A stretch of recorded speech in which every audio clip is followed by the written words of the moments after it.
Okay, good morning. This is Curt Hanson,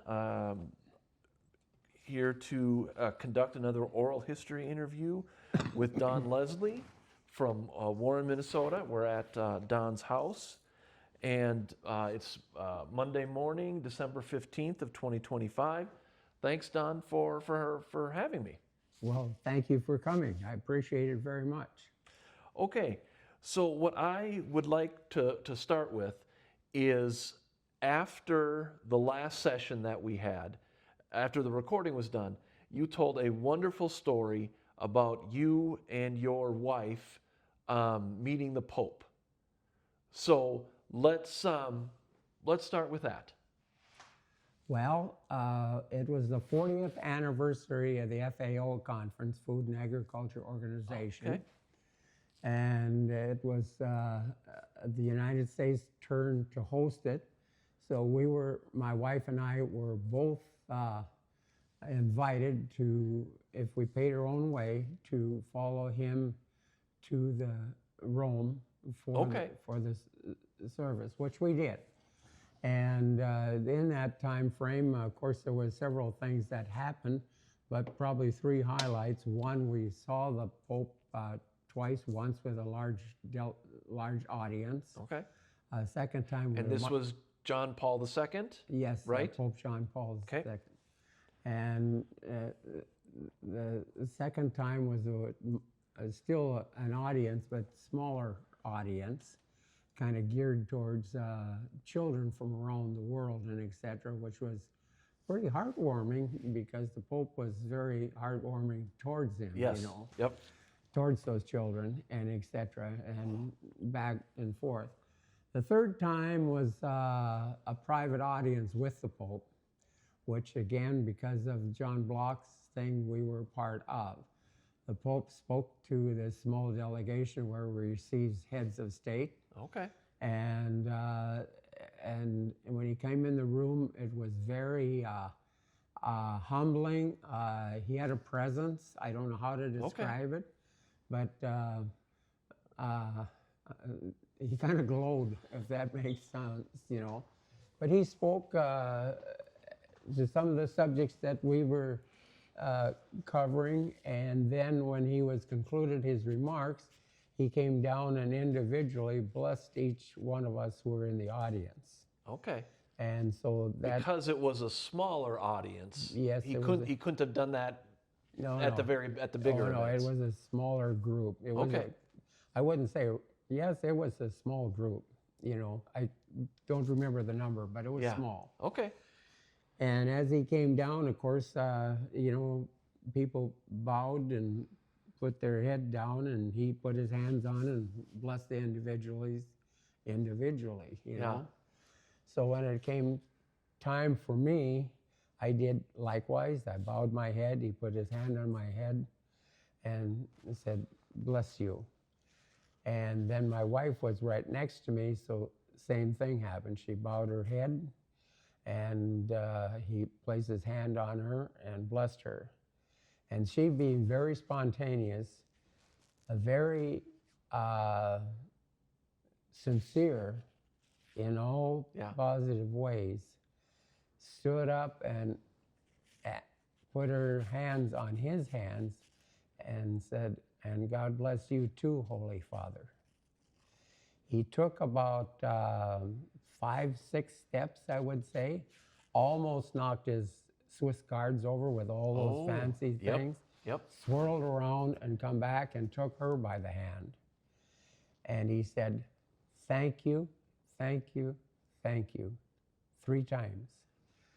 So I have the only Lutheran wife in the history of the world who ever blessed the Pope and was thanked not once, not twice, but 3 times personally by the Pope himself. And in Vatican City. In the even. Vatican. Okay.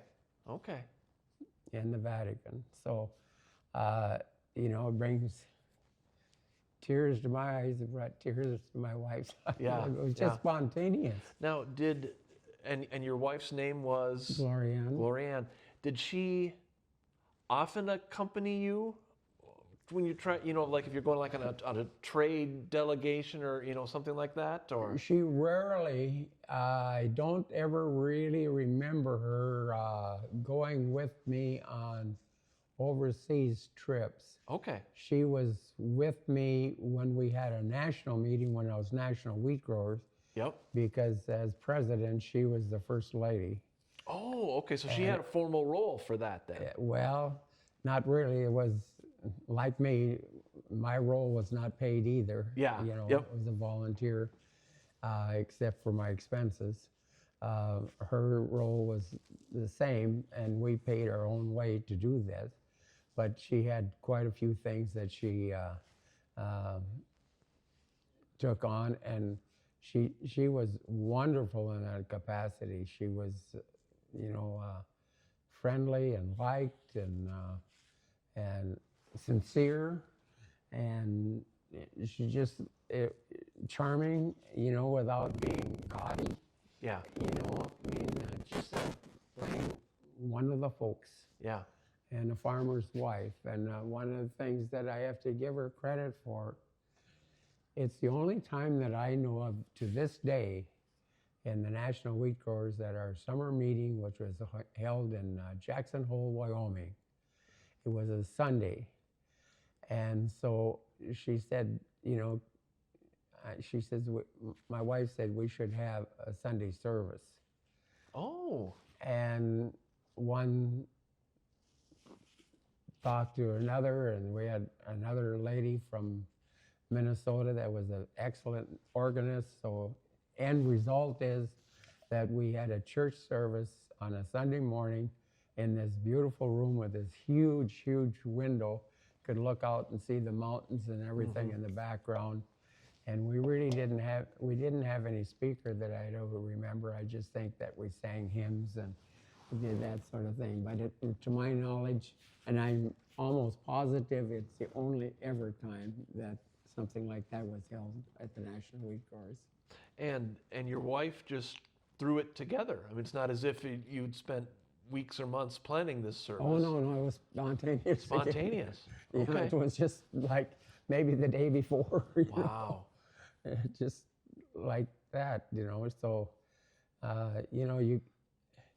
this is such a wonderful world when people are being nice to each other. Yeah.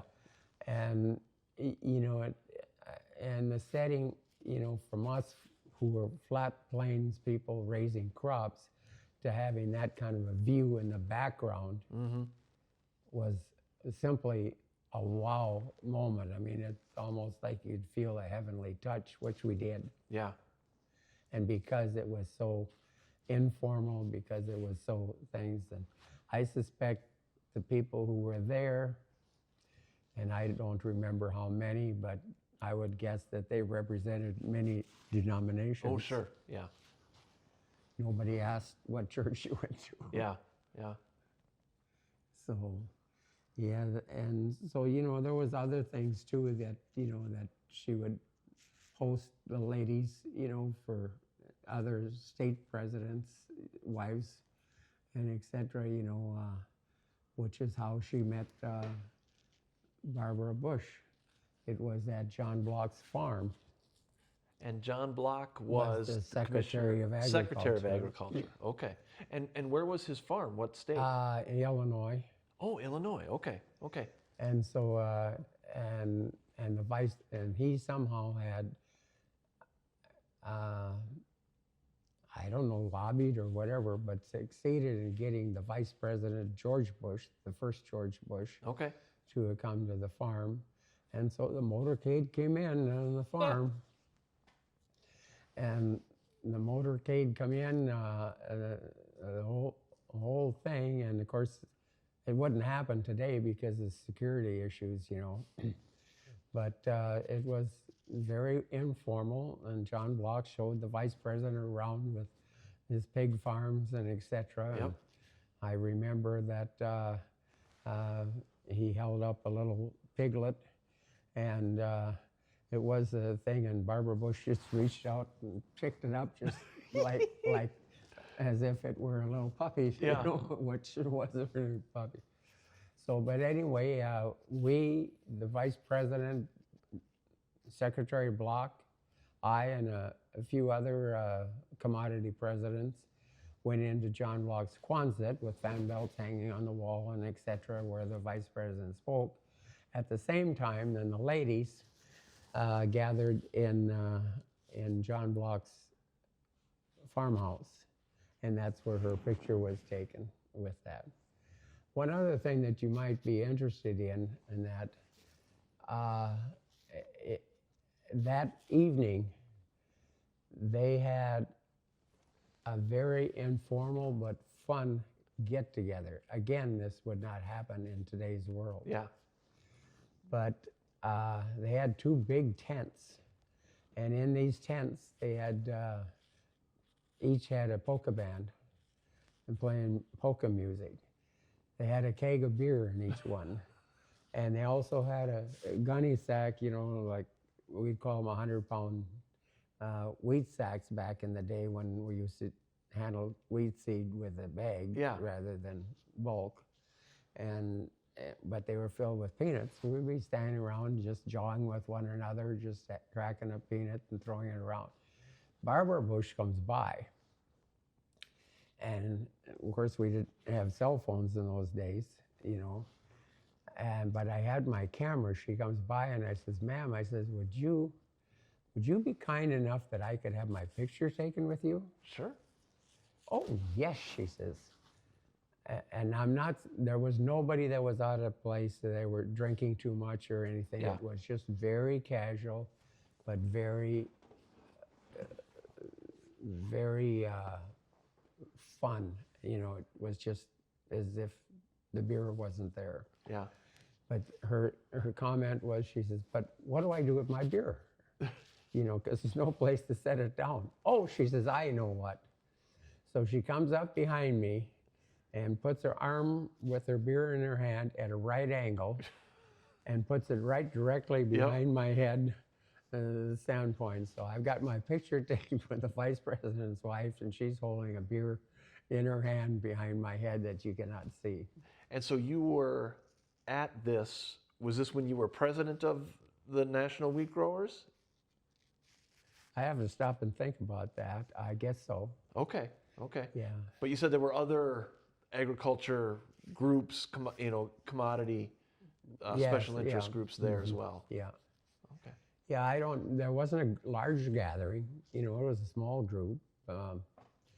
In the Quonset, 20 to 30, I'd say. Wow, okay, okay. So it wasn't like you see a huge audience, Yeah. you know. Yeah. So another question that I've been kind of thinking about, it seems like your entry into, you know, National Wheat Growers and, you know, assorted groups, you said had very humble origins. You said you, like, it was a meeting in East Grand Forks with some local fellow wheat farmers. Well, that's true. Maybe I can go back just a little bit further. Sure, When you go said- ahead, yes. When you said humble, I was raised, you know, on a farm. I was 10 years old before we got electric lights. Okay. And that farm was here in Marshall County. In Marshall County, Okay. just west of Warren, about 7-8 miles. Okay. We had no running water, so therefore the bathrooms were outdoors, too far away in the winter, too close to the house in the summer. Yes, I can see that. And we hauled drinking water and to the farm, and so that's how it was. Now you could say, and no one else got electricity either until that time. You know, again, I was 10 years old before we turned on electric lights. Okay, okay. Now, were we poor? Yes, we were. Did we know we were poor? No. Yeah. We had no idea because everybody else is in the same position. My folks are very hard-working people, morning through night, you know, and where it's just the way I was brought up. Yep. And so actually, you know, with the humble things continued, I went to a one-room schoolhouse. Okay. In that one-room schoolhouse was 8 grades, all taught by the same one teacher. Okay. Okay. So if you didn't get it the first year, you got it the next year or the year after. And actually, I think that was really one big asset because there was so much one-on-one, and we were okay to be competitive. Yep. Classes would be shown flashcards, for example, for math, whether it's arithmetic or multiplication or something. All of that was wonderful training because, it kind of was like a game. But Yeah. even today, on most math, as old as I am, I can crack out more numbers than before the kids can find their By the electronic calculator. equipment. Yeah. But so that continued from there, and then I went to high school, which I would say I was not a very good student until something clicked about halfway through my senior year. Okay. At that point, In Warren then? in Warren Warren. High School. Okay. something clicked, and I don't know what it was, but the last 6 weeks, because we were in 6-week periods at that time, I got straight A's, and that carried over to the 1 year I went to the University of North Dakota. Okay. Which was a wonderful 1 year. But at that time, the draft was in, but there was something, and also at that time, UND required you take ROTC, we called it. Oh, okay, sure. So I did have that year of ROTC, and when I got into basic training, was immediately made a squad leader for whatever reason. I still have no idea today, except it was probably you type of thing. Yeah. But yeah, that's where all of that went. And then from there, of course, I come home. I've got to give, and this is very important. Sure. The things that I was able to do could not even be dreamed or will never happen again.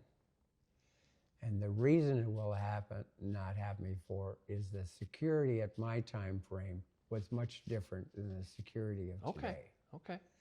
And to give you an example, at the Capitol, they had 7, 8 different entries into the Capitol. Yes, you had to walk through and get the thing, but you didn't. You kind of mostly just walked through. I could go in any one of those doors. Yep. The last 2 times I was there, you can't get within a half, if not further than a half a mile away from the Capitol. And if you do, you have to have an invitation that you got to go through security, very tight security. Yeah. At one door only. And somebody has to meet you, and you have to show that you've been invited. They have to meet you and take you back to that. You're escorted one room. in essence. Yeah. Okay. And so the halls are completely empty. It's like a morgue in there now, except for the staff and the security and the thing. Back in my day, it was more like a lobby at a football game. Everything was halftime. Everybody's out in the thing. It was just back and forth and go. I could go to any office I wanted. I could go just every place that just where it turned out. And I was there so much that the guards, I think, actually thought I was part of somebody's staff. Yeah. Yeah. Because when I was there, it was usually with a congressman or a senator, and they would meet somebody and they'd want to talk to that person. So I'd casually walk over and ask the guards how their family was, or something like that, so they could have their privacy and I could not be in the way, but yet be nearby. So they even took me on their designated train they have that runs underground between the House and the Senate. Okay. So again, that's why I say it couldn't happen today, because I had access to all these offices. If I could just knock on the door or stop in the door, and etc. One other thing that was always to my wife's chagrin. Okay. I have very good feet, but they're flat. And so my Army combat boots, when I wore them out, I bought these Red Wing shoes that were supported my feet and never had any trouble. But they were work shoes, you know. I had a new pair, but it was work shoes. People couldn't remember my name necessarily, but it all started when one day it was Senator Dole. I happened to look down at my shoes, you know, at the standpoint, you know, because you could see the part of the thing, and I pull up my pants leg, and one of the first, maybe the first time I met him. Yeah. I pull up my pants leg, and I said, Senator, I wear my work boots because I don't want to forget who I represent. And so that got around to the thing. Yeah. And this is funny, but it's also true. People who couldn't remember my name, but kind of think that was me, but actually I'd meet them in the hall and they'd pull up my pants leg to see if it was my work shoe. So it turned out to be a crazy thing, but you know, again, people were different at that time. They weren't beating each other to death like they are now. Yeah, yeah. And so it got to be funny, but I got to be known that way. Yes, yeah, that was your hook, so to speak. Yeah, it was a standpoint. And then the other thing is that I remember who I represent, because my whole thing was, I stayed out of the politics of it at that time. Yes, I have my conservative views, and you know, but also that everybody else has their views as well. And I'm not saying a total conservative, because you got to do something. You know, you can't just be a no person. But if it was my one thing, and I told everybody this: if it's good for wheat, I'm for it. If it's bad for wheat, I'm against it, no matter what party you belong to. Yeah. And you're going to get that from me each and every time as a promise, and that's exactly what I did each and every time. I never broke it. Yeah, and that was consistent through your whole career with various organizations you were involved in. And helped me tremendously, because through a friend and somebody who I need to really, I mean, I had a lot of we people, because obviously with all of these things coming in so many different directions, you know, this is not an individual thing. There was just so many people involved in all of this to make any of its success. But I had a very good friend. His name, well, he happened to be CEO of the Minnesota Wheat Growers, Merle Hedlund. Okay. Who had a very big background, both nationally and internationally, and was terrific. In fact, I owe him so much of giving me information and leading me things. But he had a friend who was a good friend, who was a staff member of Senator Dole's. Okay. And so through that, I got to know Senator Dole. Senator Dole was excellent. He was might be the smartest man that I ever met in my life. He was just an amazing mind. Yeah. And also a very, yes, he was conservative, but he was very people orientated. Hey, we got to do things, look at all the records, handicapped, feeding the hungry, to do whatever. So, and he received me repeatedly by, he made the comment to me once. He said that I was the first national wheat grower president in 7 years that had visited his office. Okay. Now that was Kansas being the largest wheat state in the country, which is kind of astonishing. You know? But he only said it once, and most of my time was not very long. You had to be very quick on your feet. Oh, sure. With Senator, he had no time, you know. But most of the time it would be like from walking from here to that doorway, you know, and you had to say what you had to say, and he'd say yes or no. You had to have your elevator speech down. Yeah, you had to be concise and etc. Yes. Well, that worked tremendously, because he didn't have the time. He also put me in contact with his staff person, and so whenever I didn't see the senator, I saw the staff Yeah. person, and that worked. Well, the other combination thing that come, I had a unique situation because of that, but also on his counterpart, the Speaker of the House, Tom Foley, a Democrat from Washington Oh, State. Washington. Okay. He and I would find ourselves on the same airplane on Friday going home many times. Oh, okay. Okay. At that time, instead of today, the mob that's at the airports and the planes that are packed all the time, they were flying half, if not 1/3 full. Okay. So Okay. there's a lot of room to get up and walk around. So with that, and I'm not saying I had anything to do with it because I didn't, but I become, well, I'm going to call it a conduit. So what the senator couldn't say to the Republican Party, what the speaker couldn't say to the Democratic Party, Yep. they would ask me, and I never called them by first names. They were always senator or congressman. Yep. But they would, like Congressman Foley would say, ask Bob if he can live with this. Okay. Joel would sometimes say, ask Tom if he can live with this, Well, they were trying to find that inner thing together that they could kind of wedge their two parties' differences, Yeah. that we got enough votes to pass it. So it was a very, very unique situation. It went on because I never told anybody. Oh, sure. Yeah. I never,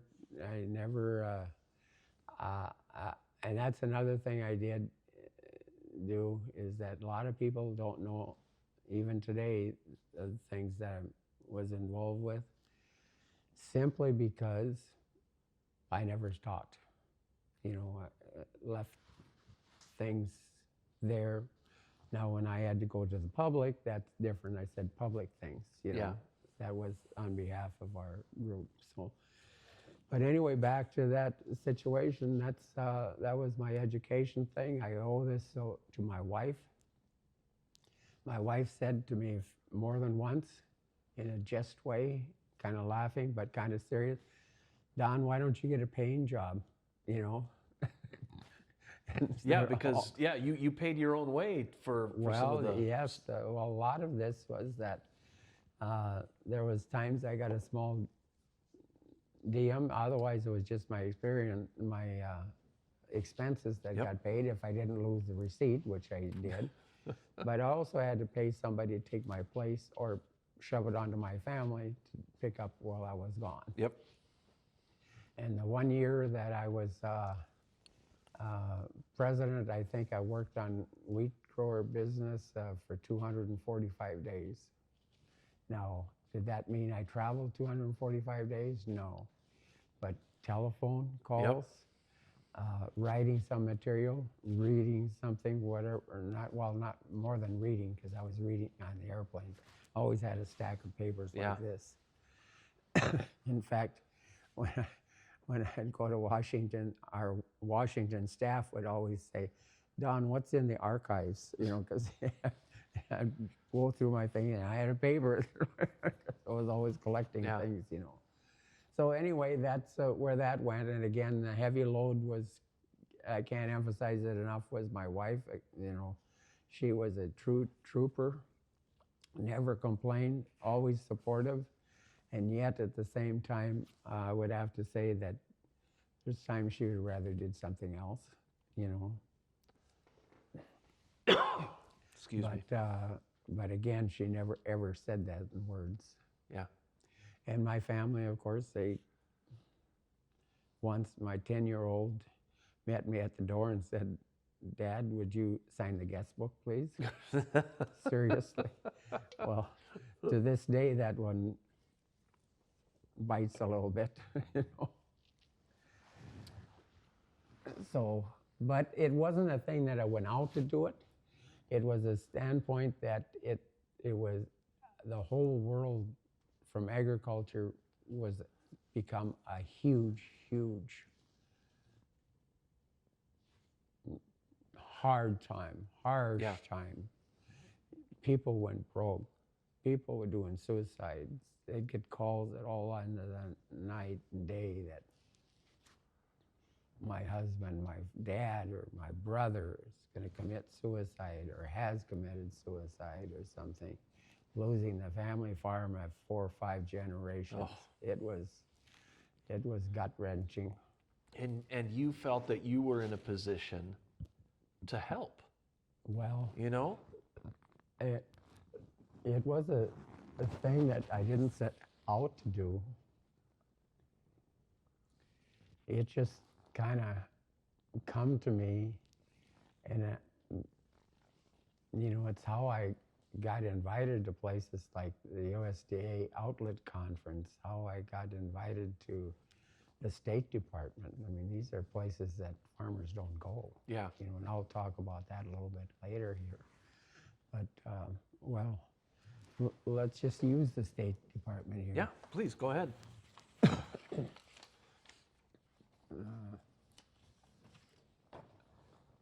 This is a special invitation to give a major farm address to the senior cemetery at the U.S. State Department. All members held secret clearances.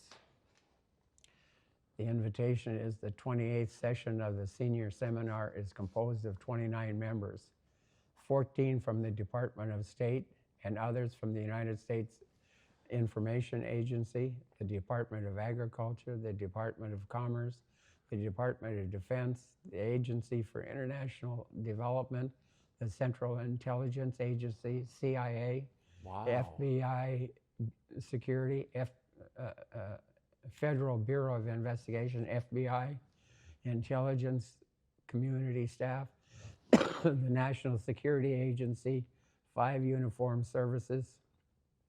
Members are all have this GS 15 rating to GS 18 or equivalent, and etc. And so you were giving a presentation to this group. Yeah, Wow. right here. And afterwards, this is what Donald Woodward wrote, Associate Dean Coordinator. On behalf of now again, these are all top secret. Sure. There was no media, and no one was allowed to speak to the media or anything. It's just, these are the people in these key positions. When you think of that, farming is just on the tractor and the combine, it's not. The FBI and the CIA and all of those people they don't understand the farmer's financial situation, but they understand what food does in the whole thing in the worldwide situation. Yep. And it's a player. It's a huge player behind closed doors, and they never talk about it. And this just points that out. Yeah. It just says that.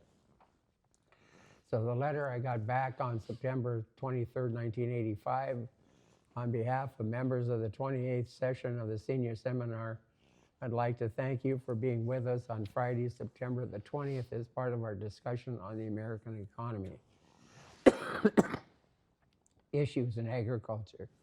Your presentation of the issues about the producer's perspective clearly demonstrates your tremendous experience across the spectrum of American agriculture, and was especially useful in giving us a hands-on feel for the complexity and urgency of the current problems.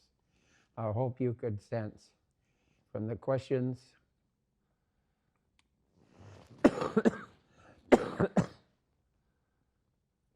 of backgrounds, they were developing a better understanding of how issues fit together and how important they are to the country as well as to the farmer.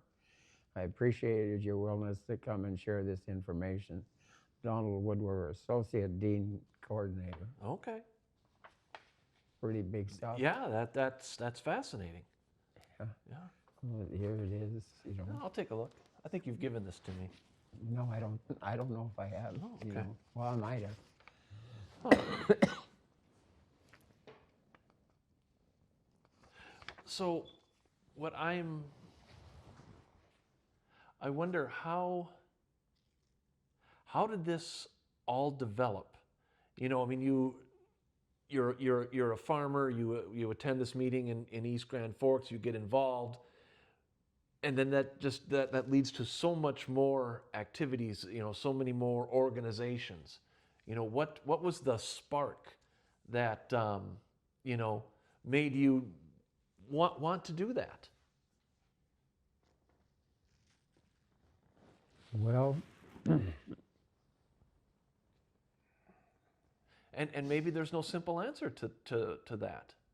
I would think that you felt the responsibility, to help.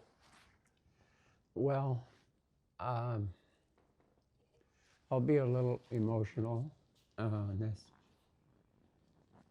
Tragically, we had lost a daughter, and I drove by the bar one day. I'm not a bar person, but I had this gut feeling to stop.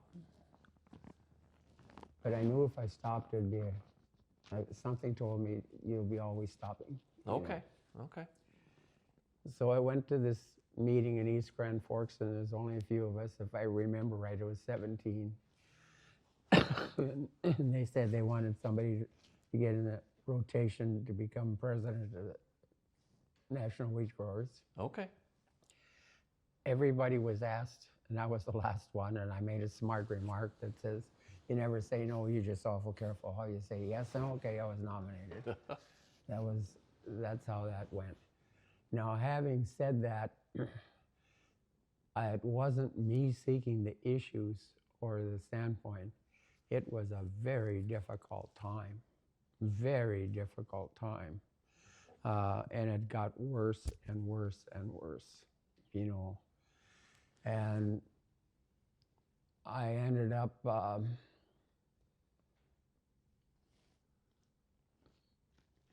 probably having a feel for the political system. Okay. Okay.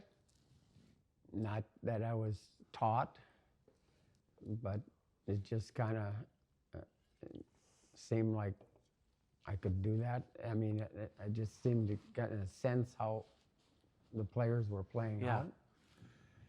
And one of the main things that started when I got to be president is I got an invitation for the USDA Outlet Conference, one of the major speeches that I gave. Okay. You said the USDA Outlet Conference. Okay. Yeah. It's an annual conference, and I don't know of any other farmer. I'm not saying no other farmers did it, but I don't know of any. But I was very direct and really got into a national debate with then U.S. Secretary of the Treasury, Ronald Reagan. Reagan had made the comment, well, the country's in trouble and the farmers are in trouble, but it's only 2% of the population, so they don't count. And besides that, they can deduct their losses from their income tax. So, me, never sparing words and those kind of things. Sure. Well, I should be, and I remember this distinctly, I should be calling for his resignation. I should be saying that he has got to go, because clearly he does not understand. But that's not our policy. This is what saved me after those words. But it is my situation, my thing is to not call for his resignation, but our situation is to work with whoever the president appoints. But a clearer understanding from a farmer's view is what I must do. Okay. First of all, that a farmer who's losing money is not paying income tax, so there's nothing to deduct. He's losing his farms and his livelihood and his history and et cetera, and it's causing suicides. which got me a whole brand new set of people because all of the agriculture bankers across the America got right in the game behind me. Hey, this is not just an area of concern, and it's not 2% of the things that we went on to do. And let's come back to it. You write this down. But we weren't 2% of the population. We were 22% of the population.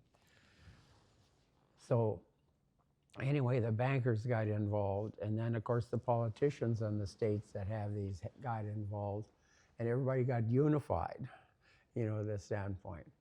Well, I don't know how it happened, but Reagan was unlike Trump. Trump, has a different thing, but Reagan was just as tough. Okay. Reagan didn't want to hurt anybody's feelings, so all of a sudden, Jim Baker, his chief of staff, was the new Secretary of Treasury, and Ronald Reagan was not the Secretary of Treasury anymore, but chief of staff for Reagan. They did a trade. They switched positions. Just like a thing with the standpoint, but was that the deal? That lasted until Donald Reagan got his picture taken standing up between Reagan and Gorbachev, who were sitting in a chair, and standing over them and back between them was Donald Reagan, the chief of staff, which unhinged Nancy Reagan. And that's when Donald Reagan was out. Okay. When Nancy spoke, that was over. Yeah. But that's the inside story, how that all went down. Well, anyway, through this constituency, then I got asked for different things, and here I ended up at the State Department. Yep. And ended up on the McNeil-Laird report. Okay. 4 million for an audience, estimated audience. And so that was a news program. Yeah. Right? Okay. Mm-hmm. And then we did something different. We organized what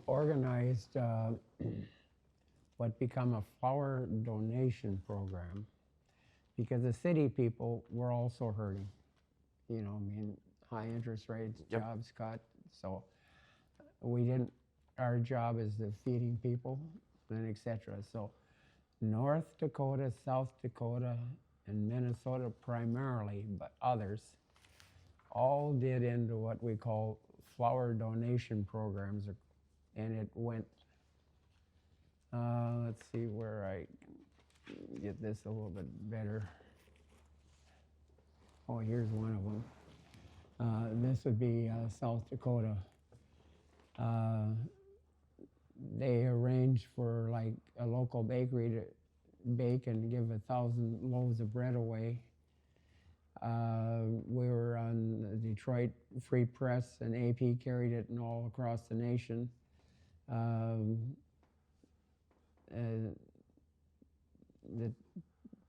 All the networks were on hand to finish the story. What took about 6 minutes of time, on their news broadcasts, and let's see if I get a little bit better detail here.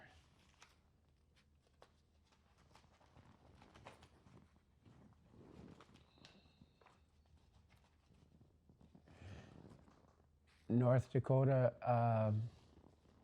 did noodles for the needy. Okay. And they went, I have these numbers, it's huge. So people across North Dakota were bringing in some durum to make noodles. They ended up in Cleveland, part of it in North Dakota, part of it in another city, Detroit, I believe. And this was donated to people who were needed food. Thing, but it was mostly to get publicity, Sure. Yep. What we were doing. Minnesota, we had like 5,000 bags of 10-pound flour. I think that was given away. I got it here from David Rowe. We had 5,000 people there in Duluth. Minnesota AFL-CIO thanks you for the important contribution to make this demonstration of solidarity.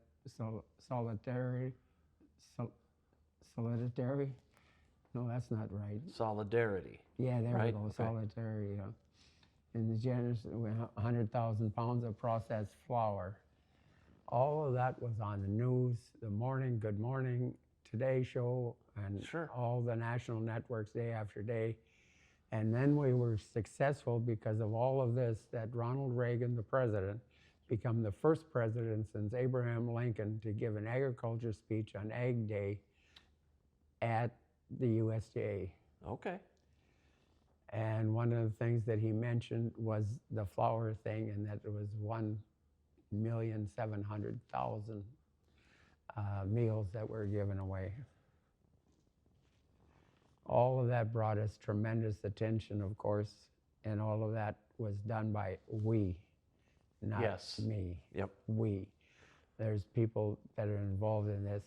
One of those that stick in my mind, and I wish I'd have had a picture. I never got a picture, but I wish I would have had, was an old timer in North Dakota that had them get a ladder out so he could dump his pail full of Durham into the truck for the noodles for the Sure. lady. Yep. You know, and so we had the labor people with us. We had the receiving people who were hurting the thing. It just didn't happen, and by the time it was all said and done, the president, in spite of what Secretary Reagan had said, Mhm. was signing the Farm Bill in the Rose Garden in Washington, D.C. at a time when it was great news at a bad time for farmers, I think is his words. I have it someplace, but it was like that. And I'm thinking, and I don't know how many other people, if any others were invited, but, and I know the people who arranged it. They never told me, but I know it couldn't have happened otherwise. But when the president signed the bill, I had the front row, front seat from about where I am to where you are when the president signed it. Okay. In the Rose Garden In the at the Rose White Garden. House. Okay. And I kind of pout that the Rose Garden's not there anymore. Yeah. Is that part of the renovation? Yes, Okay. they took it out. Yeah. Okay. Well, hopefully it'll come back when the renovation is done. Well, You know. I don't know, but I'm thinking, how did that happen? Well, it didn't happen because of me. It was meant to happen because of our faith in God, and that this country, faith in each other, and this country working together, and this country doing so much for each other. When we go back to World War II, there was zero unemployment in World War II because everybody did something. Mm-hmm. The ladies who were, not going to say invalid, but who couldn't really do anything, were sewing bandages. Yep. I think that Marshall County had like 139,000 one month off of flour sacks or anything else they could make into Okay. things. Making bandages. Yeah, out. making Okay. for the wounded, Excuse me. and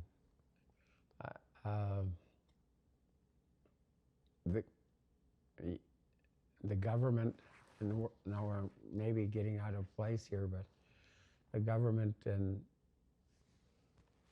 back in that time asked farmers to produce really fat hogs, 500 pounds, Chester white, spotted bull and China,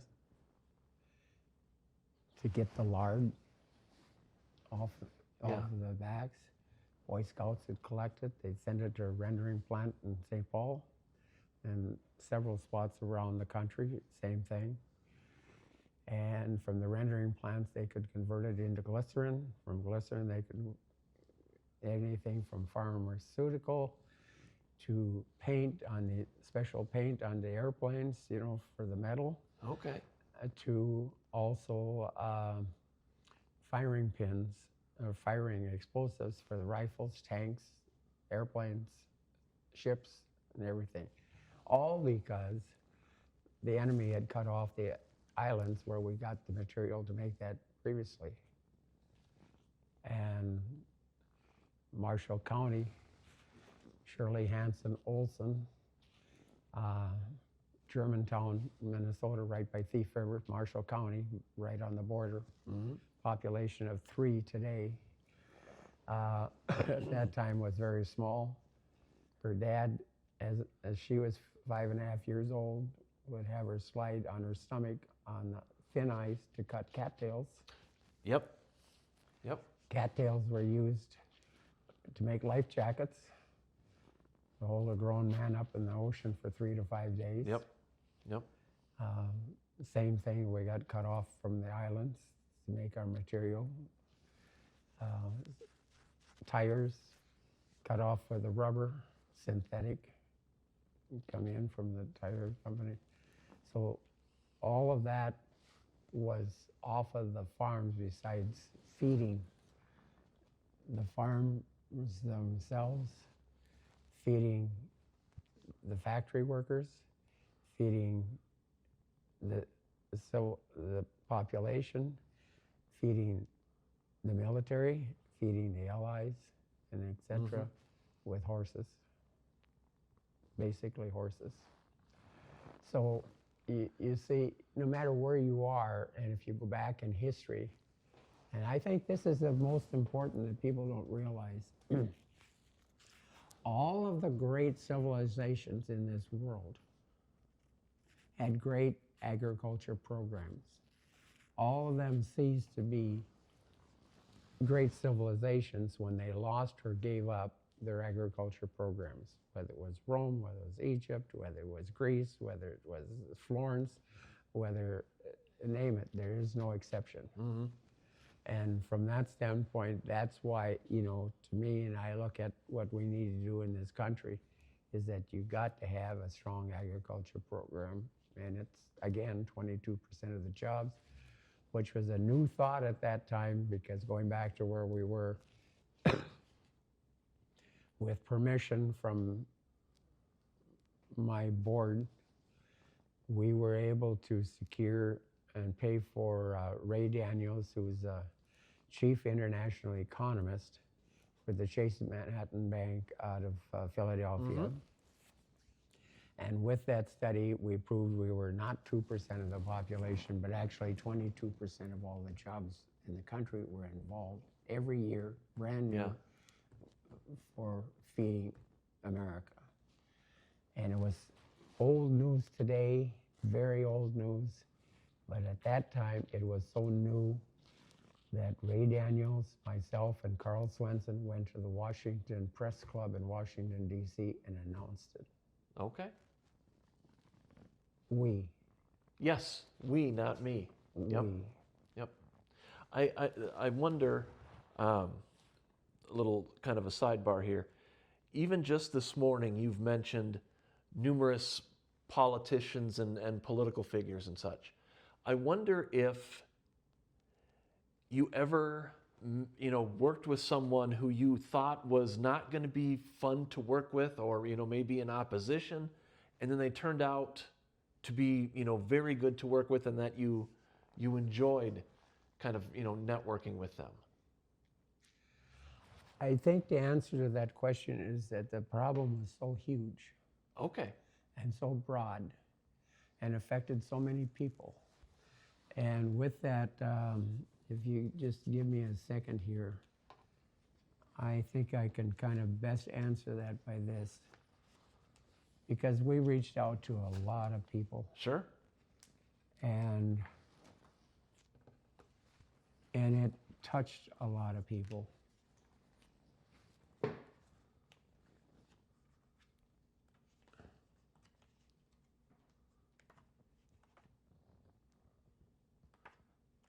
sorry that this question caught you by surprise. No, it didn't. It's just that to get the right answer would be more so of how we came together as we. Yep. That's what I'm saying, because I have a list. I have letters here.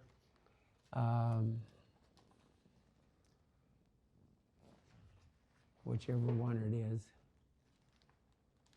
Oh, here's Reagan's speech at the USDA.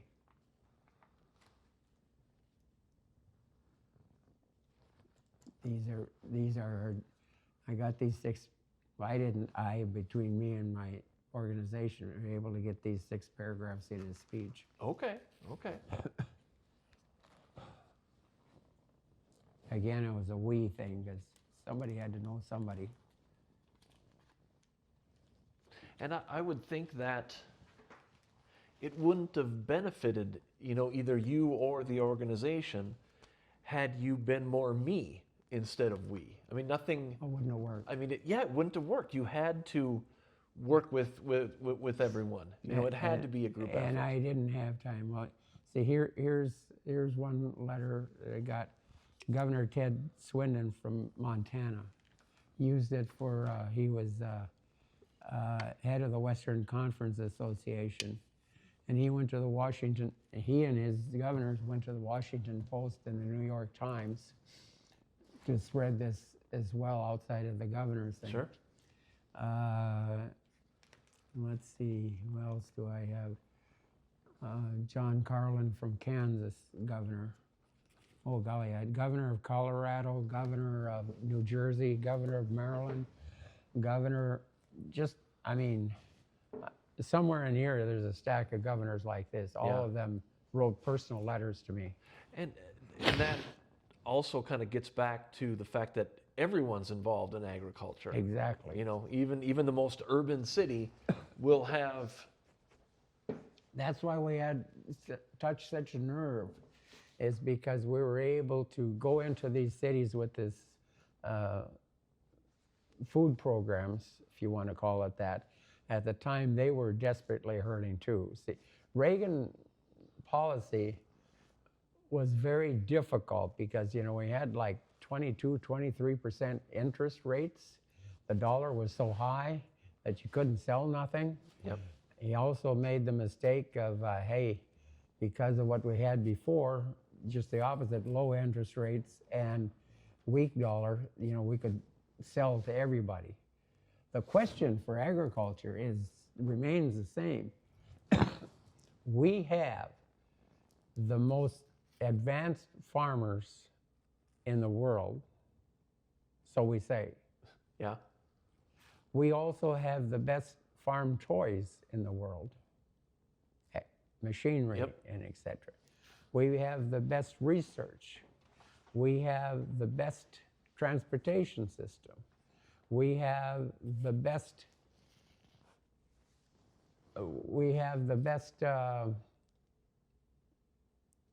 Research. All of these things we have here.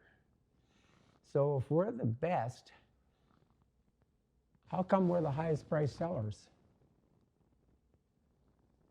We got everything that should make us competitive and everything. Why is it because of that? Well, it comes down to the currency exchange. And the reason for the background on that is simply this. It was 1973, I believe, when August 73, President Nixon broke us away from the gold standard. Mm-hmm. The gold standard was that at that time, between the outshoot of the Bretton Woods Conference of World War II, that all of the nations were within 1 or 2, but no more than 3% difference in currency exchange on every country in the world. Breaking that away, then we had an advantage of that particular time. But our competitors are not stupid. They're very bright. So they found a way to using the currency exchange to be to their advantage. So if they make their trade policy so that their dollar or their currency is weaker than ours, they've got a built-in advantage, price-wise. Sure.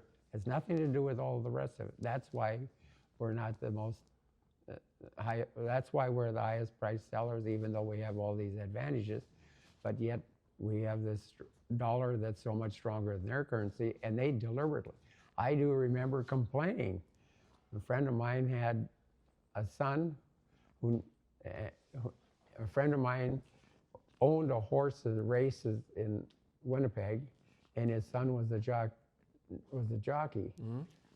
And I remember going up there with George and Evelyn, and once a year, and complaining because I had to pay $1.08 to get $1 worth of Canadian money.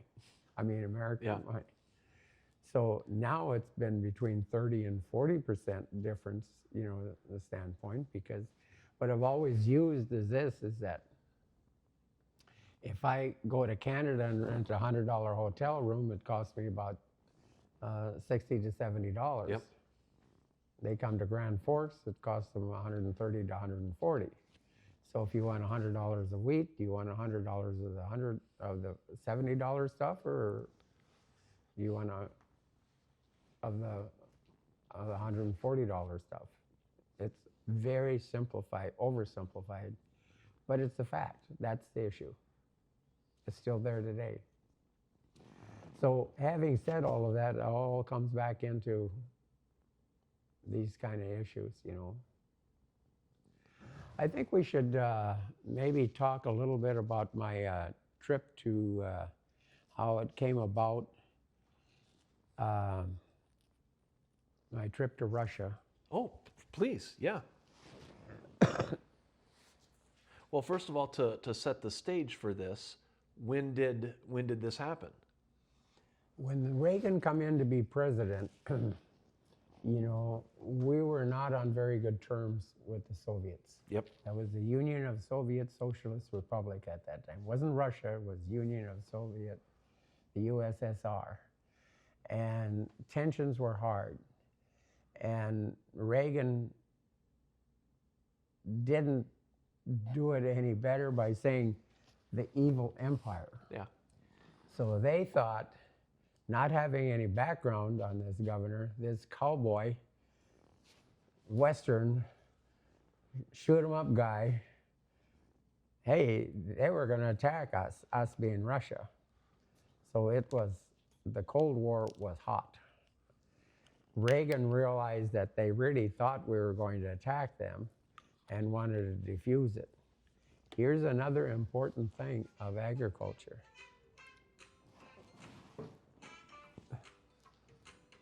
Oh, I gotta shut this off.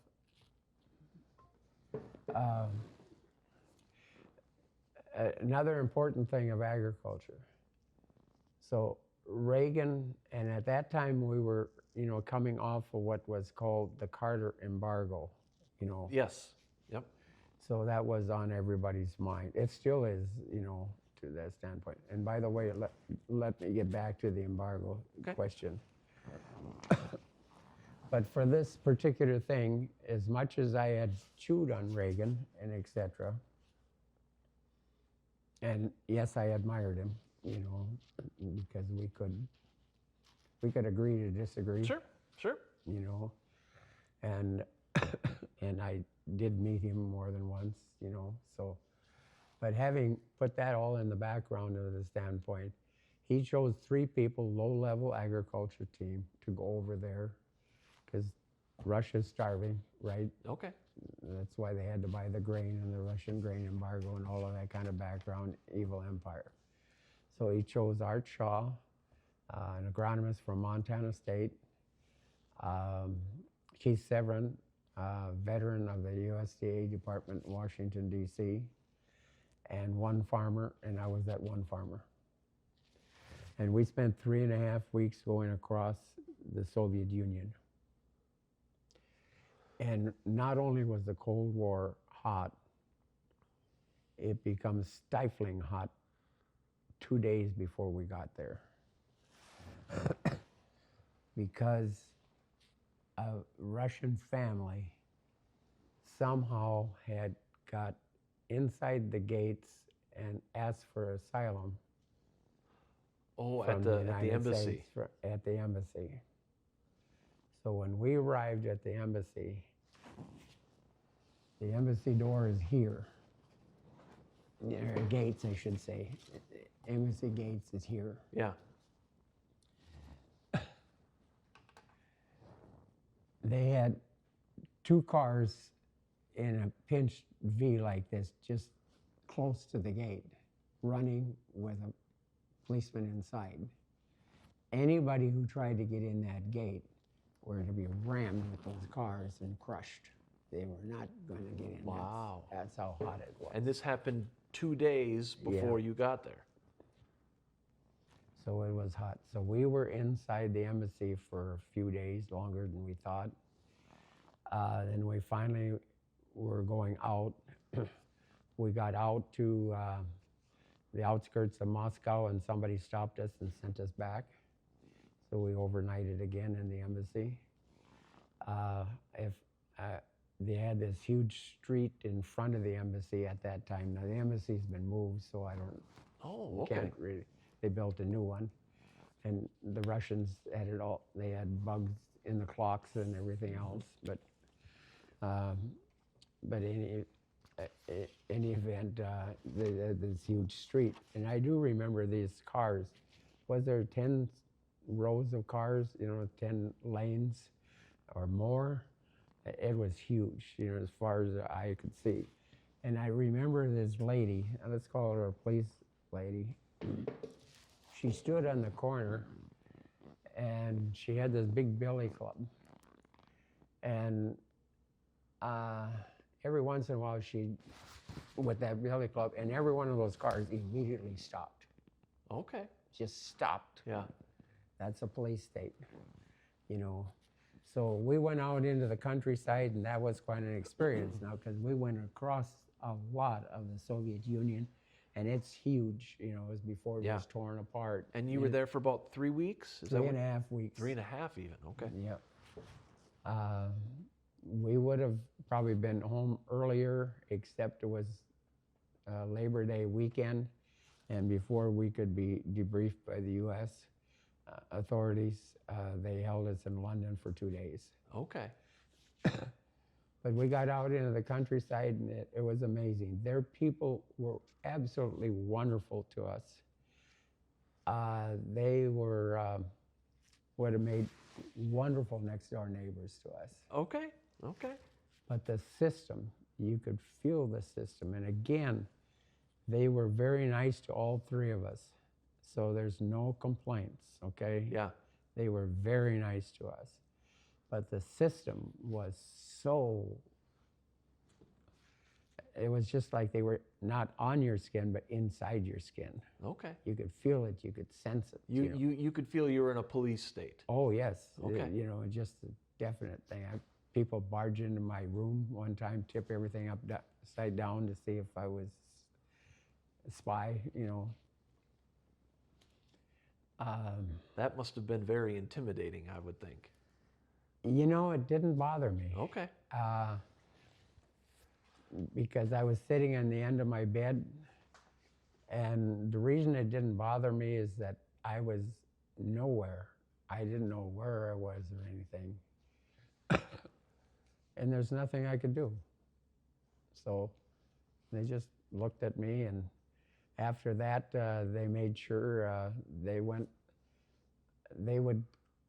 no unemployment. So, they always had somebody watching you from someplace. Yeah.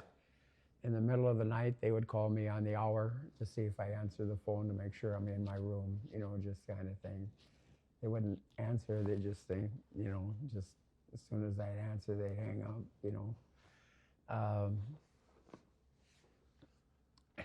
2 funny things that I'll share with you if you got time. Sure. We were out in the countryside someplace. It was at night, and we had curtains on the van that we had so nobody could see us. It was a college, and I'm going to say that those kids, I don't know, were they 17, 18, 19 years old. I don't know. Yeah. College kids. College kids, you yeah. know, okay. They weren't standing out looking at the thing when they got. They were hid behind trees. They were laying on the ground behind the trees, looking at these Martians. What does these Americans look Yeah. like? You know, in standpoint.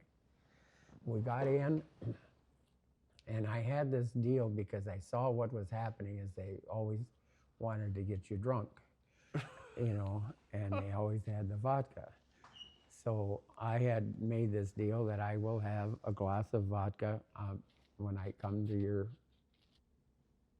farm or Yeah. your Hector farm, and I will then have one in honor of you when we depart, and etc.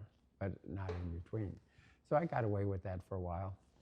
But anyway, at this particular night, I was met by this guy, and he was like, he was a chiseled, like Charles Atlas guy. And he met me in the middle of the room, and he was, I mean, very athletic, you know. He just went down to the thing, popped right up like Jack in the Box, you know, Yeah. the standpoint, and shook my hand. And he says, and this was early on, and I don't know what possessed me to do this, stupidity, I guess. But he said through the interpreter, well, tomorrow we got a big day, and my dad always told me when we got a big day, we got to do a lot of vodka drinking before we go out and do the work and etc. And at that point, out of the kitchen comes this guy with the biggest bottle of vodka I ever seen in my life. It was huge. And he poured this glass, poured it into this glass, and I did not need the interpreter to tell me that he said, drink it. Yep. And so, but there was also a bottle of water there. So I jumped to my feet and I says, I want to make a toast also. You come from a very great country. I come from a very great country. Your dad taught you that you needed the vodka to go out and drink, and my dad always said the opposite, that, you know, to do work, I had to drink water. Yep. The standpoint. And so I raised my glass of water, and the room went absolutely, you could have heard a mouse peeing on cotton. It was stone quiet. All of a sudden he starts to laugh. And you know, at that point he was my buddy. Yep. I mean, there was no way. If I went to the bathroom, he was standing alongside of me. If I went to get a glass of water or got something, he was standing alongside of me. And to make sure that we did not get the idea that they were hungry, even though they were not really well fed, we had at least 5 10-course meals every single day. Wow. Sometimes in a restaurant, sometimes at a very ritzy house. Most of them had dirt floors, but you know, when you get out. Other times it'd be in the woods. They'd have a big, nice cushion canvas, airbags or whatever you want to say, with their finest china and etc. You know, just to prove they have it. Yeah. So that went until the next, and there was several kind of incident things, but again, it's a police state. So the last one that we went to was in our honor, a guy by the name of Joseph Maltseff. Maltseff was 92 years old at the time, the founder of their, what we'd call our John Deere plow. Oh, And okay. he was head of this Hector thing, and he was like a spring chicken. He could bounce across the. At 92 years of age. Yes, he was. Okay. He was something. He was also a World War II hero. Big enough that Stalin, Brezhnev, and Andropov had him as a special guest at different times in the Kremlin Okay. to honor him. So here we are, we get into this room, and it's a big thing, and all this vodka is sitting across, and there must be 30 guys sitting around here, and I'm sitting right next to Mr. Maltseff. And I knew what was going to happen because with the standpoint that vodka was there for a reason. And Yep. the trick is that you would have a drink with me and I would have a drink with you. The guy by your side would, oh, I got to have a toast with you. So, you know, each one of them are having one drink and I'm having, you know, you can't get off the floor. Yeah, you know, yes, yes. type of thing. So anyway, I immediately saw what it was, you know, and I noticed that Mr. Maltsov, given his thing and, you know, given his background and given his history and et cetera, how proud they, as they should be of him, was drinking water. So before this could unleash, I jumped to my feet. I took a glass. I had a glass of both. I said, Mr. Maltsov, all the things you've accomplished for your country, you know, back to your military career, all the things that you've done to feed all your people in the hunger of the nation and et cetera. I would like to propose a toast in your honor. Mr. Maltsov, would it be that we drink it in celebration with the vodka, or would it be in honor of all the people that you fed throughout your life with the vodka, because it was supposed to be short of water, Yeah. which they were. They had a drought. He took the water glass, and they could have all killed me, because we were all sitting around, all this vodka on the table, we're all sitting around doing toasts with water. So did traveling there, did anything positive come out of it? You know, in terms of, you know, additional trade or? Well, you know, I would not be at liberty to speak to that, because that would be a higher level Yes, than me. okay. But you know, one thing led. I mean, tempers cooled. Sure, absolutely. Yes. Tempers cooled. Yep. And that's on food, not on me. You know, it's Yep. on food, and etc. And bought a little time, and then along comes Gorbachev, you know, which was a wonderful thing, you Yep. know, for the West, until, you know, things have changed again. So when we put all that together, you know, it's such a, it's really beyond me before I can, I couldn't answer that, but I know that, you know, we got to go back to Reagan as president and the evil empire, and then pretty soon he and Gorbachev, They're good friends. they're good friends. Yeah. So where did it start? Well, I know it started with that first. And this would have been your first time in the Soviet Union, right? This was my first time. I was there 2 other times. Okay. Okay. I would think that would just be so interesting, because they were the enemy, you know, and yeah, they were, you know, you talked about it was a, you know, kind of a police state, but yet they're also farmers. They're also people, you know?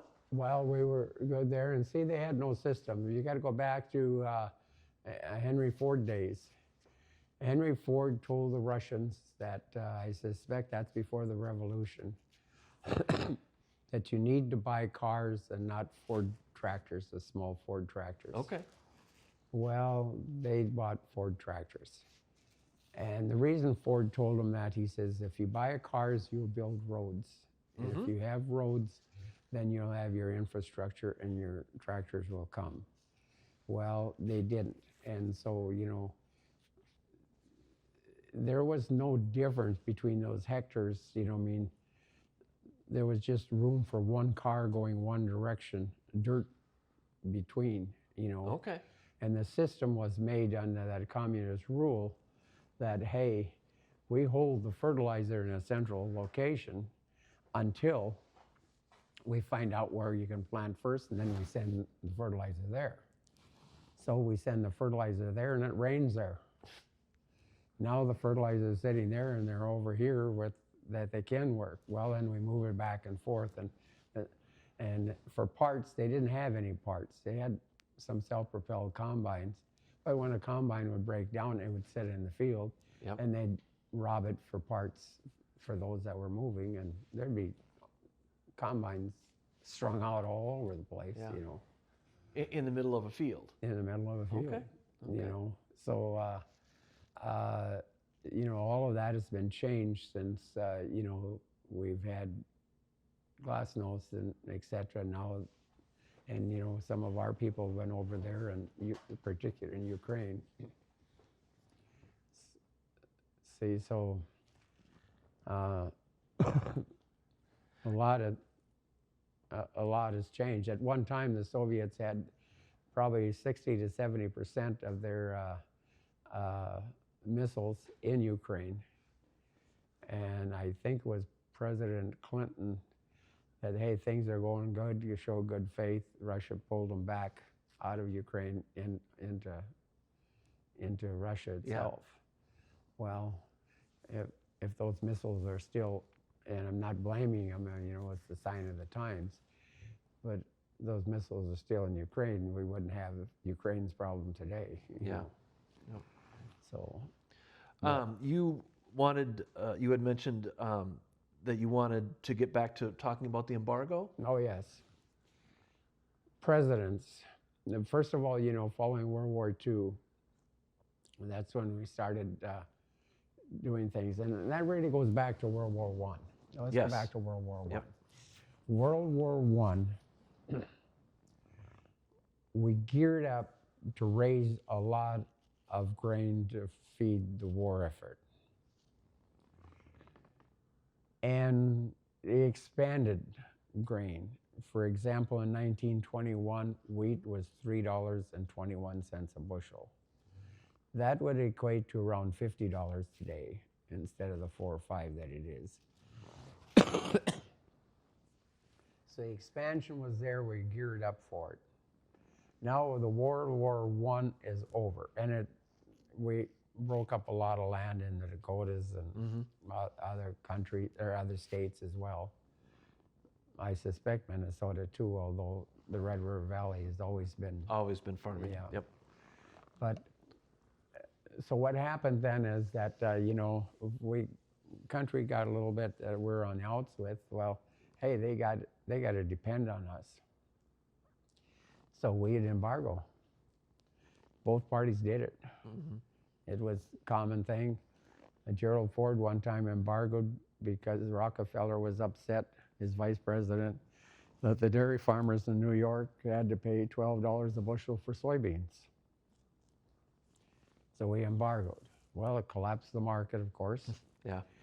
The Japanese were looking at it, and they look at it a little different view. Hey, we can understand that you're embargoing for national security with the Soviet Union, but we cannot say that you do it for price for us. What if you were short of soybeans?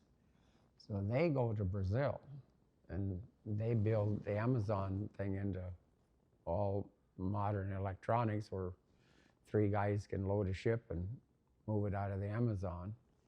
And we started knocking down trees and etc. Now we're in a situation just a complete reverse. We're dependent on China to buy our beans rather than we can't embargo them anymore. That's even been in the news recently. Yeah. See, that's a huge thing. Now they have got us that, you know, to save our infrastructure or agriculture, that we've got to do what they want so that we will be nice and buy your beans. Yep. In the meantime, of course, Brazil and Asia have knocked down all these trees all over the place, which has just ruined, just taken a heavy toll on the environment.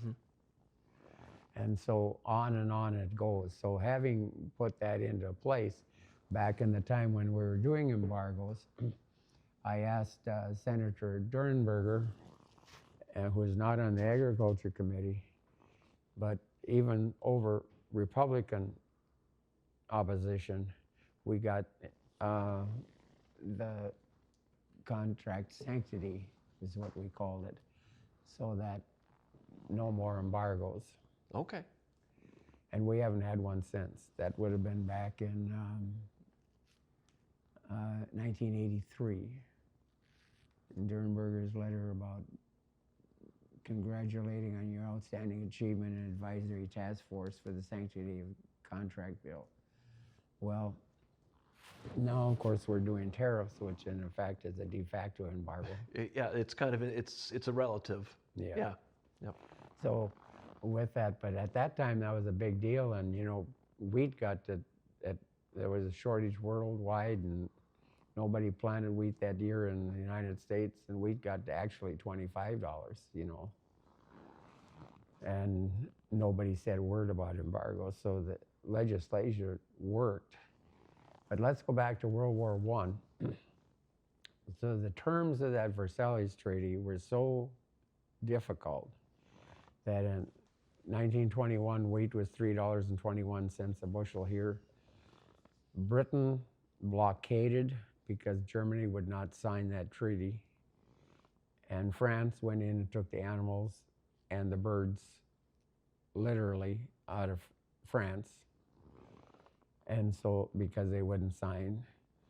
And that led to the farmers here, the next year, 1922, instead of $3.21, wheat was 66 cents, corn was 7 cents. So the farmers were in depression 8 years before the real depression. Yeah. So that led us to two things, you know, and those treaty terms are so difficult that Germany made the last payment on October 3rd, 2010, 92 years later. Wow. And that set the stage for inflation in Germany, lawlessness, and that set the stage for Hitler. Yeah.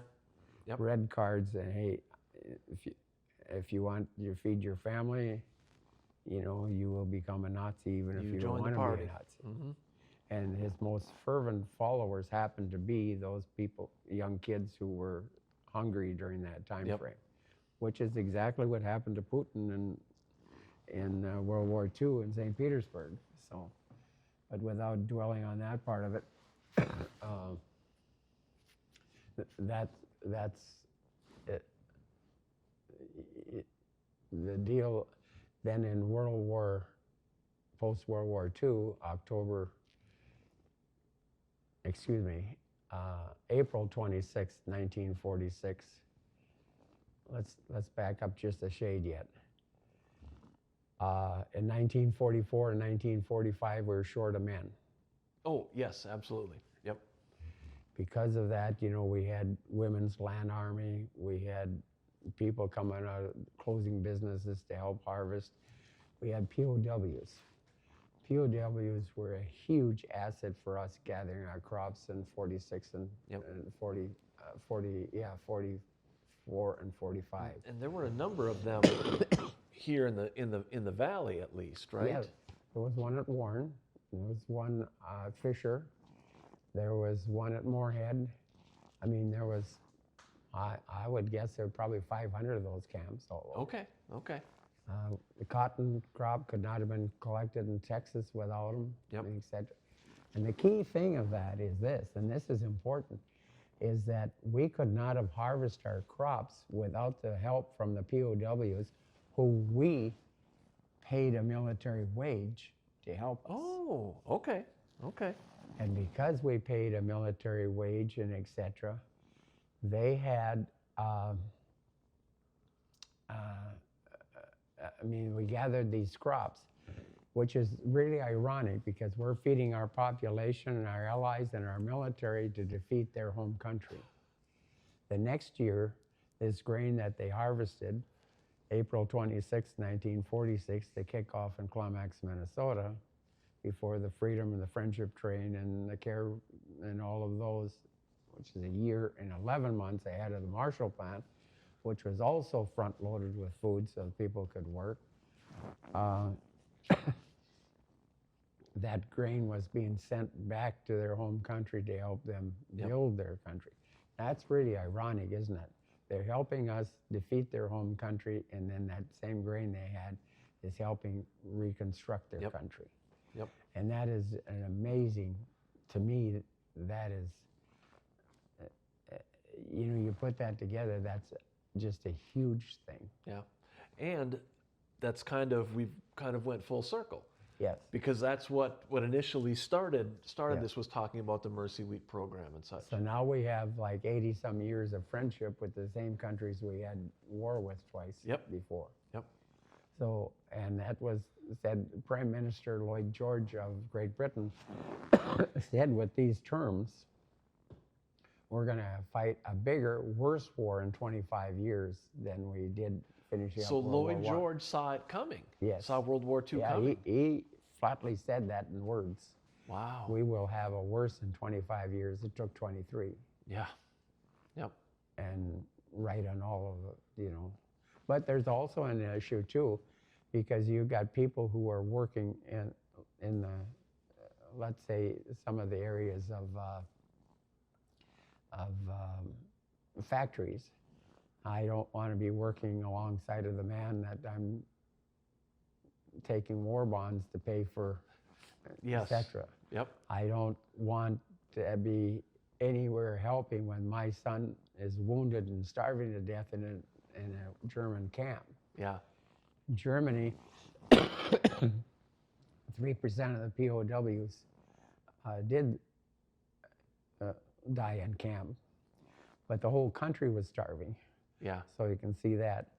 In Japan, they were also starving, but they used them as slave labor, and 39% of the POWs, American POWs, died in POW camps in Wow. Japan. 39% versus 3. 39%. Wow. And the only way those guys could get a day off from working in the mines or anything would be break a small bone in their leg, not in their hand, because then they got no rations. So they broke a small bone in their, they did it by design so Yeah. they could get a day off and get a day, and they got half a ration. Now you compare that here, how well they were treated. And paid And for that paid. matter. But I'm going to use two from Princeton, Minnesota. Okay. And that's south. Yeah, that'd be south of the cities. Okay, Excuse me, north of the cities, about 40, 50 miles Okay. Okay. in that area. They had one POW missing. They actually found him riding the Ferris wheel at the county fair. Okay, Christmas time, all the guards want to go to the Christmas program because their kids are in the Christmas Sure. program. Yep. But everybody wants to do that, so there's nobody to take their place. So they hand their rifles to some of the guards, and they guard the prisoners while they all go to the Christmas program. That's the difference in the thing. The key to that is that those people were actually missionaries for us, because they were taught how vulgar and how awful they were. I mean, the U.S. was, and etc. You probably saw those pictures of those civilians jumping off the cliff in Saipan, you know. Oh, yes, yes. Based on Yeah. propaganda that Yeah. that the Americans I mean, were they coming. will skin you alive. Yep. They will, if you're male, they're going to take out your vitals. You know, Yep. they will do anything, and etc. Well, I actually stood on one of my World War II trips. Was at Saipan, and there was a guy who was there, Holly Reese from Bryan, Texas, and he said what happened is that those people didn't necessarily want to do that, but they sent flyers, you know, that, hey, surrender because you'll be all right. They had Japanese interpreters, interpreters who knew Japanese, could speak to them. You're not going to be a problem and that sort of thing. They even had their big ships shooting those big shells halfway up the cliff to discourage people from coming. But how did they get them to go? Well, they just run over and grab the baby out of a mother's hand and run to the cliff and throw the baby over. Now, what does mom do? She follows the baby. What does grandma and grandpa do? They follow the daughter. Yeah. So all of that was kind of primed into the thing with the whole thing, and so but again, you can't give credit enough to our military, and you can't give credit enough to our country's values, and you can't give credit enough to those people who died on a different country. I mean, I use it in my Memorial Day speeches.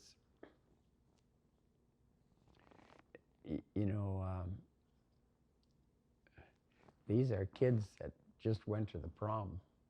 Yeah. Never pointed a gun at anybody, let alone shot somebody. And then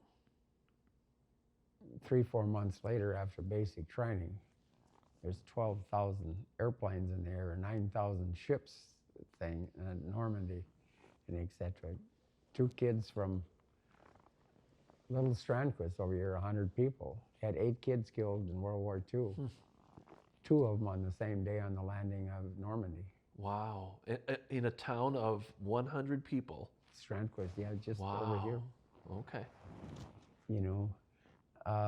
So you look at all of that, and yet people are being fed, so it's enormous what all the world had to do, and it's scary now what's happening. I don't see that unless we can come together somehow.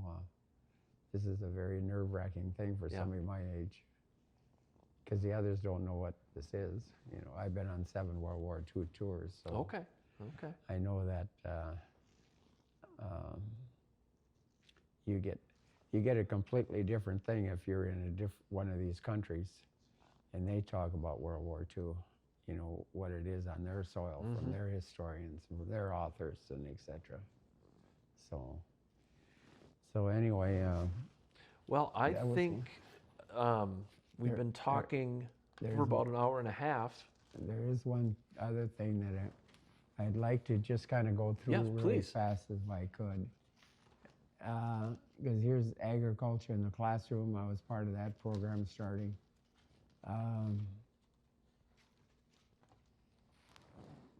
Let me just, if I can, just give you a thing, because I'm talking about the local level, which we haven't really said much of. And some of this will be redundant to what we've already talked about, but yet it's meant to the standpoint that as our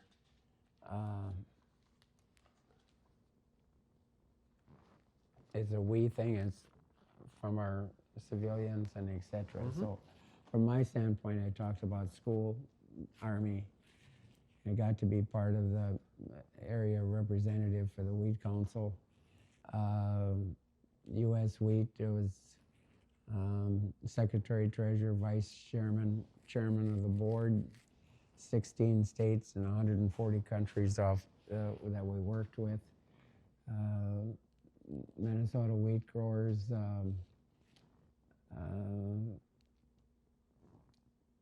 board of directors, president, executive committee member, Minnesota wheat legislative coordinator.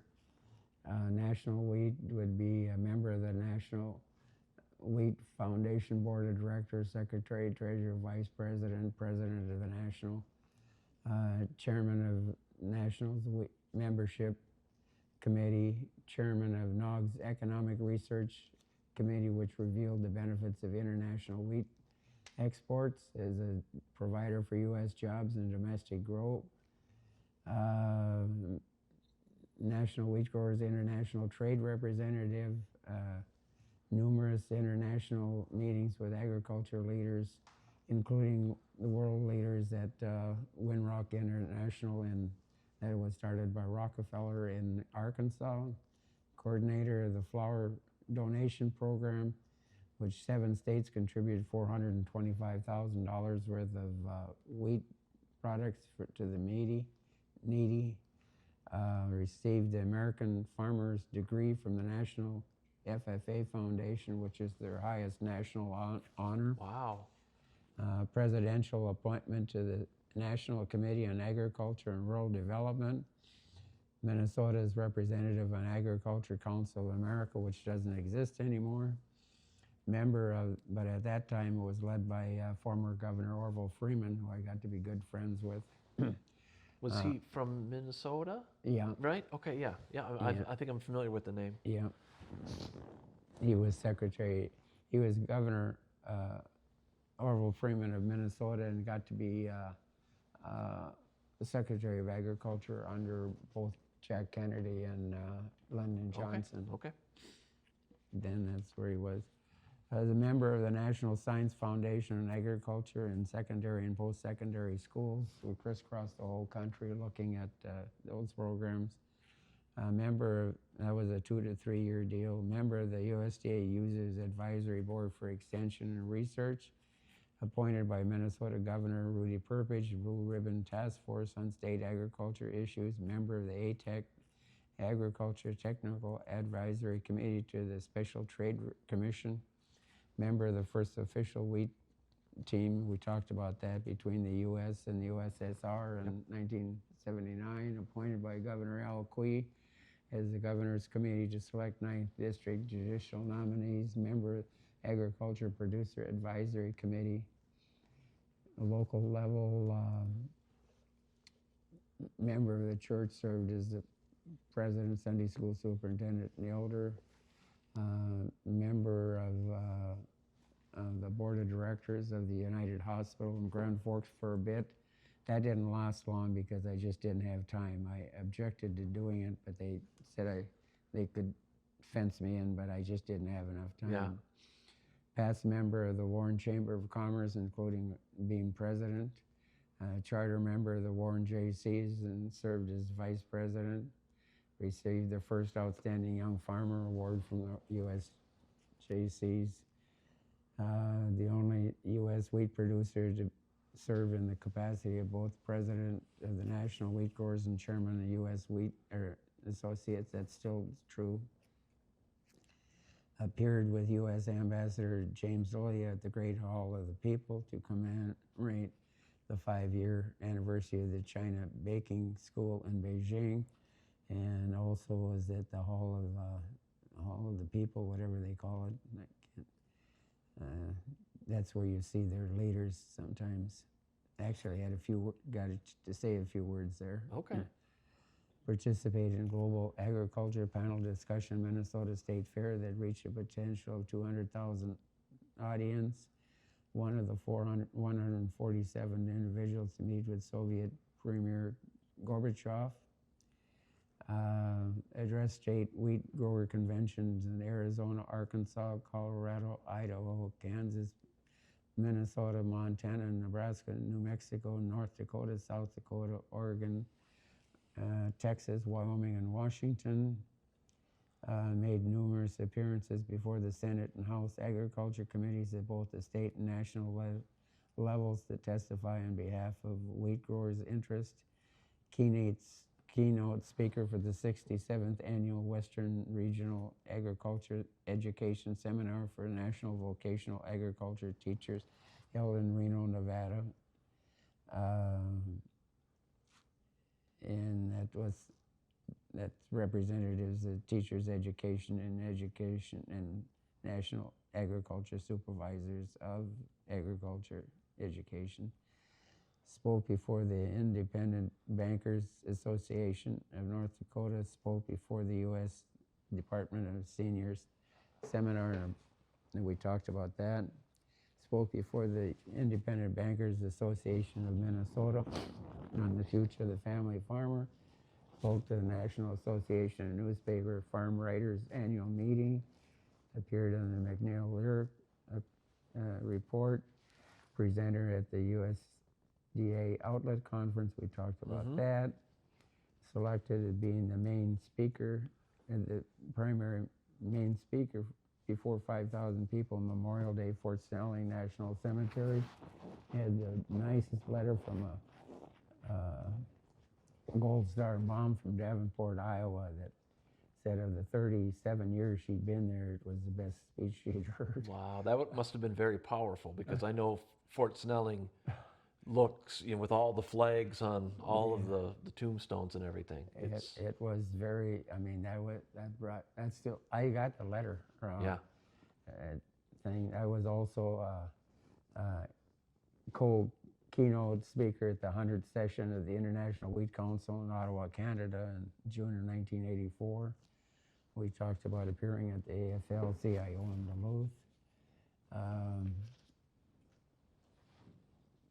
And we talked about that, traveled to Rome, met with Reagan, met with Vice President. And then there's one other thing I'd like to talk about on the local level.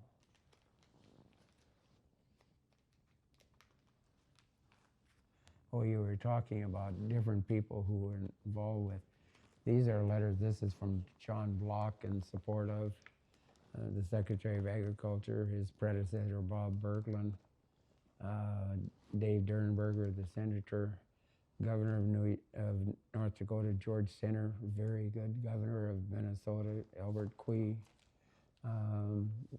State Majority Leader Roger Moe, Representative Gene Nichols from North Dakota's House of Representatives, President of Kansas State University, John Weefold.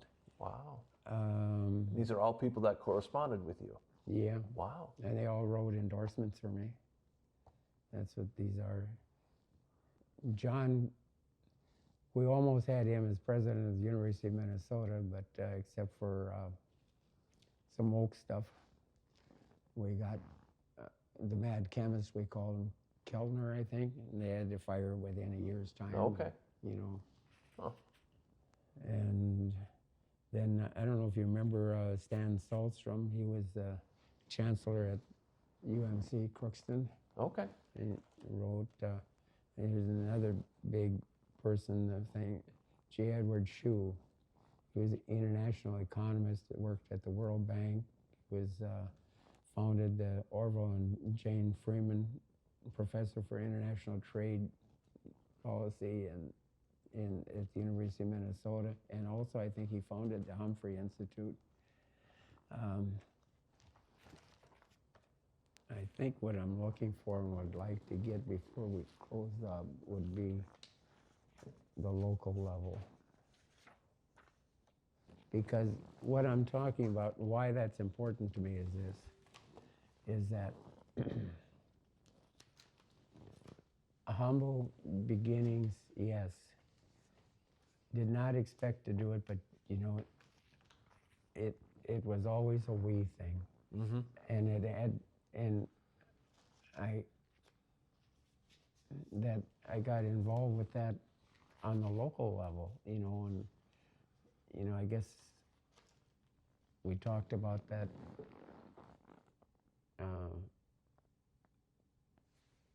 stake funeral, you know. Yep.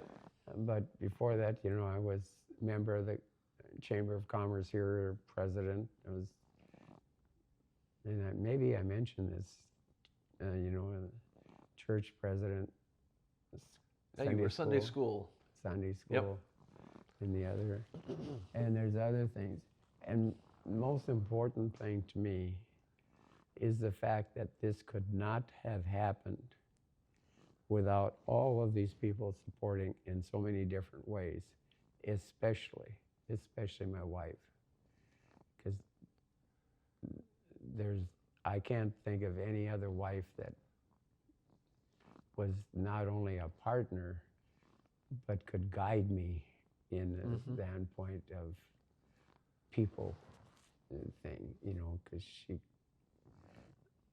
I mean, without that, you know, I couldn't have went to any of these meetings, and it wasn't that I set out to do it, but it's, well, here's our picture with George Bush in his Quonset. Here's the picture with the Pope here, me, and then my wife is right behind him, and of course, I don't know what happened. Our picture was just with him, but somebody took our picture and left us with that one. That's Glorianne right behind, so.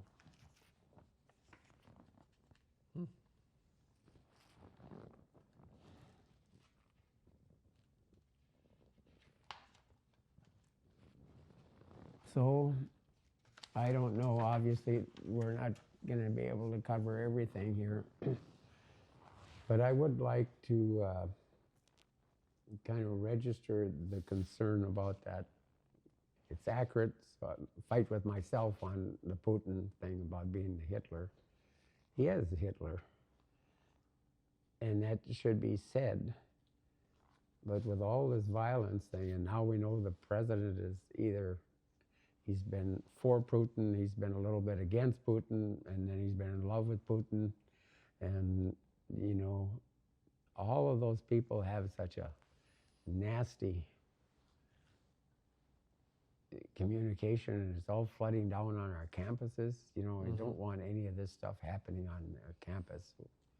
You know, UND is too special, and that year I had there is, you know, obviously they did something right. Here's another thing we never talked about, but agriculture, education.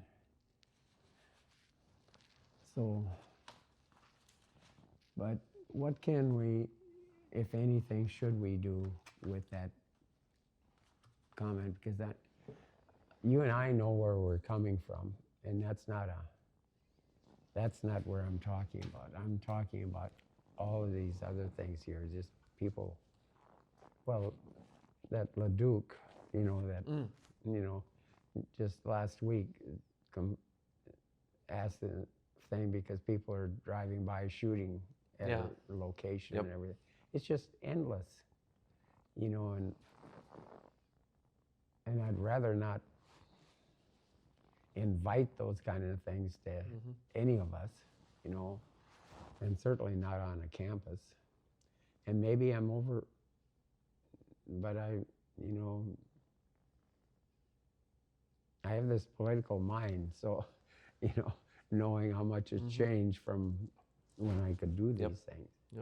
And I need to emphasize, you know, it couldn't be done anymore because of the fact I had free access, and now nobody has access.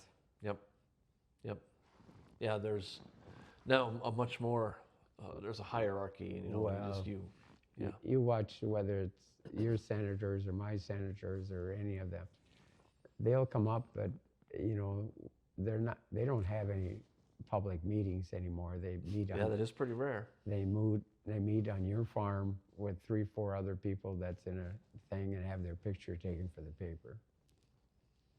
You know, It's a photo op. It's not like, it's a photo op.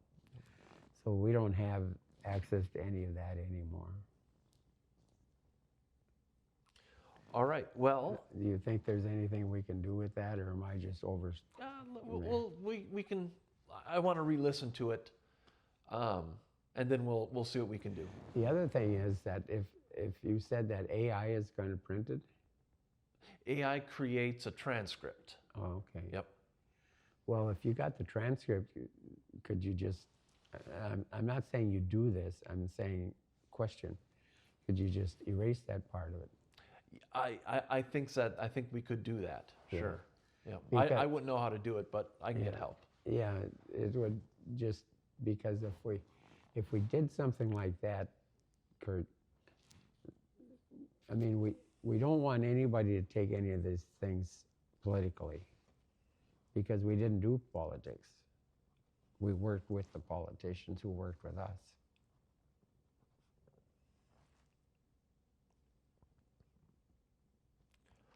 Okay, well, let's bring this interview to a close. Thank you, Don, for just having great stories, great influence in your life, and I'm honored that you decided to do this. Well, thank you very much, but the honor is mine to have somebody, that little old farm kid. Well, really didn't do anything. Everybody around me did it, so I just happened to be a spokesman. Yeah, you had a lot of impact and a lot of influence. But I guess, you know, when I think about it in the terms that you said, it must have gotten that I got to be known enough that I got these invitations. Oh, sure. Yep. You know, otherwise they wouldn't have shown up. The State Department, that's pretty wild. especially with all of them having FBI and CIA clearances. Yep. All right. Thank you very much.